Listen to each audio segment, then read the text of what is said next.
Salut à toutes et à tous, bienvenue sur ma chaîne Ciné Série Galaxy, ça me fait plaisir de vous retrouver aujourd'hui pour une nouvelle critique de film adaptation de jeux vidéo en film, Alone in the Dark 2, la suite du film de Uwe Boll. Il n'est pas sorti au cinéma, sorti directement en DVD, on va regarder un petit peu le synopsis, le casting et on se penchera ensuite sur les points faibles et les points forts si éventuellement il y en a, des points forts. Mais avant toute chose, je tenais à faire une précision. Je n'aime pas faire des critiques négatives. Donc en général, les films que je n'aime pas, je n'en parle pas. Mais cette rubrique est spéciale, c'est une rubrique que je veux exhaustive, quelque chose qui ne se fait pas sur YouTube. Exhaustive, c'est-à-dire absolument toutes les adaptations de jeux vidéo au cinéma, en série, en DTV, peu importe. Et donc forcément, il y a parfois des films adaptés de jeux vidéo qui ne me plaisent pas et que je regarde forcément parce que je veux que cette rubrique soit encyclopédique. Aujourd'hui, c'est un film qui ne m'a pas plu du tout, auquel je n'ai pas trouvé beaucoup de points forts, donc ça va être essentiellement négatif. Donc,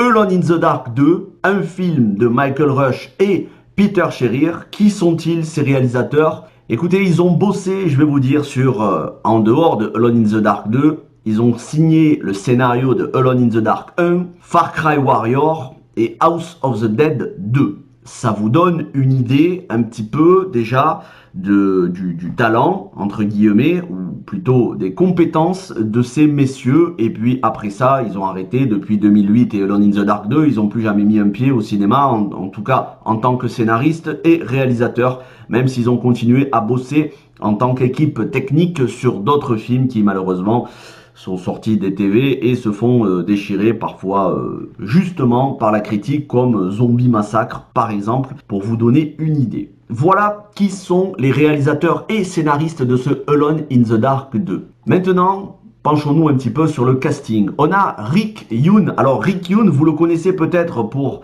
Ninja Assassin, L'Homme au point de fer, La chute de la Maison Blanche de Antoine Fuqua, ou encore une apparition dans Prison Break, et récemment dans Jiu-Jitsu. Il jouait aussi dans Fast and Furious 1 et surtout, c'est là peut-être son rôle le plus emblématique, Meurt un autre jour avec Pierce Brosnan, le James Bond, le dernier James Bond avec Pierce Brosnan. Pour le reste du casting, on a Bill Moseley. Bill Moseley, vous le connaissez pour son apparition notamment dans des films d'horreur comme The Devil's Reject, La Maison aux Mille Morts ou Free From Hell. Mais voilà. Pour ce qui est de Bill Moseley, ça parlera aux amateurs de films de genre que je ne suis pas. Pour le reste du casting, on a les habitués de Uwe Boll que sont Zach Ward, que l'on a pu voir notamment dans Postal, dont le meilleur rôle à ce jour reste son rôle de Nikolai dans Resident Evil Apocalypse, que j'ai beaucoup aimé. Natasha Malt, elle, on a pu la voir dans Blood Rain 2, et Dead or Alive, c'est une habituée aussi des jeux vidéo, des adaptations de jeux vidéo. Michael Paré, lui aussi, c'est un habitué du cinéma de Uwe Boll.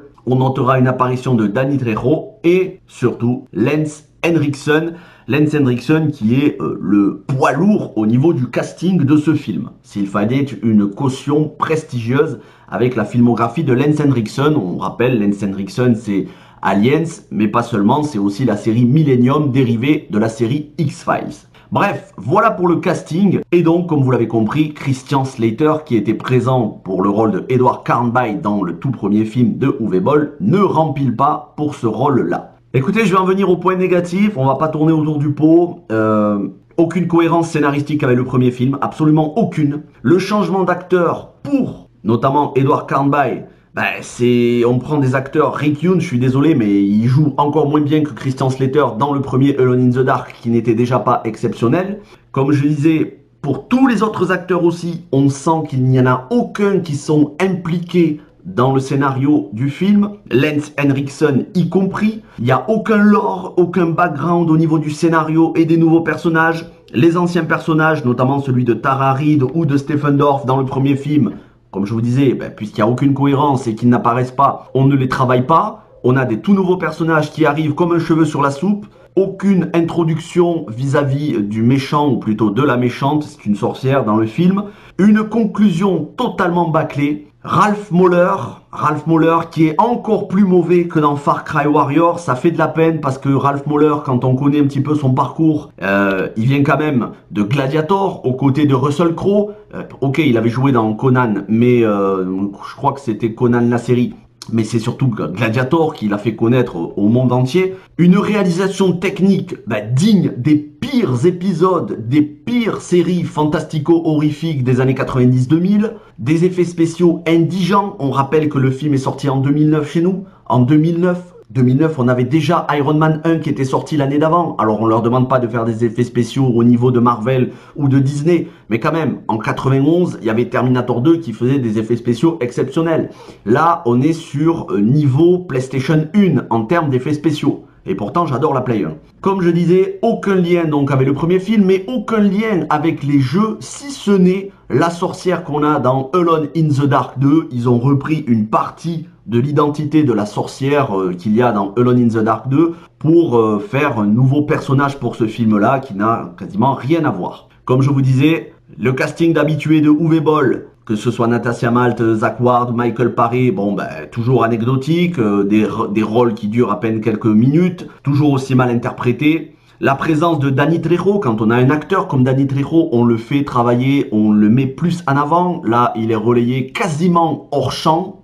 Mais le pire de tout ça, c'est pas tous ces points négatifs, c'est que le film se prend au sérieux. Et ça, c'était une bonne idée de Alone in the Dark 1 de Uwe Boll. Il ne se prenait pas au sérieux. On sentait qu'il y avait quelque part de la part de Uwe Boll du second degré, même s'il l'avouera jamais et qu'il considère que ses films sont des chefs-d'œuvre. On sentait quand même qu'ils prenaient le film avec un certain humour, on va dire. Mais là, le film se prend totalement au sérieux et c'est pire que tout parce que justement, il n'y a pas ce second degré pour nous faire supporter la calamité que sont tous ces points négatifs que je viens de vous citer. Si je devais garder un point positif du film quand même, pour faire un petit peu de nuance, ce serait la bande originale. Certes, on est au minimum syndical, mais elle n'a pas on va dire qu'elle garde la décence de ne pas se vautrer dans du métal ou du hard rock cliché, comme on peut avoir dans certains films d'horreur où on nous met des musiques de métal pour dire, voyez, c'est des films d'horreur avec des sorcières, avec des démons, donc on va vous mettre du métal. Non, le film ne tombe pas dans ce cliché-là. On a une bande originale qui est assez insipide, on ne la retiendra pas. Mais au moins, qui ne tombe pas dans le cliché du hard rock métalleux, sataniste, démoniaque, et c'est déjà pas mal. Uwe Boll, il passe à la réalisation comme je le disais. Bon, est-ce que c'est une bonne chose, est-ce que c'est une mauvaise chose? Pour avoir vu toute la filmographie d'Uwe Boll, je trouve quand même qu'il a un style. Certes, on peut ne pas aimer, mais il a un style bien particulier qu'on reconnaît. Là, pour le coup, là, dans ce film-là, il n'y a pas de style du tout. Donc oui, c'est regrettable que ce soit pas Uwe Boll, mais en même temps, même si ça l'avait été, ça aurait été probablement tout aussi mauvais. Enfin, le film, il ne me reste qu'à vous dire que il est disponible en qualité en HD sur Amazon Prime. Ne prenez pas Amazon Prime pour ce film, bien évidemment, mais si vous avez Amazon Prime et que vous voulez le regarder, il est dispo sur Amazon Prime. Moi, la première fois que je l'ai vu, c'était dans une qualité en infect, et là, pour le coup, comme j'ai regardé sur Amazon Prime, j'ai pu me le regarder une deuxième fois pour vous faire cette critique. Cette fois-ci, avec l'image beaucoup plus nette. Mais ça ne change pas mon avis sur ce film, c'est la tristesse absolue. Bref, la semaine prochaine, on se retrouvera pour Mortal Kombat Legends Scorpion's Revenge, le film d'animation qui est excellent. Et puis après, on verra, il y a beaucoup d'autres adaptations de jeux vidéo dont je vais vous parler. On n'en est même pas à un tiers de la rubrique, donc vous voyez, ça va encore durer plusieurs années. Et de toute façon, c'est dans cette rubrique que je prends le plus de plaisir sur ma chaîne. Merci à tous. N'hésitez pas à mettre un pouce bleu, pas forcément pour le film, mais pour moi. En tout cas, vous faites comme vous voulez. N'hésitez pas à me laisser un commentaire sur ce film. On reste poli. Et quant à moi, je vous dis, passez un bon week-end, prenez soin de vous et ciao tout le monde.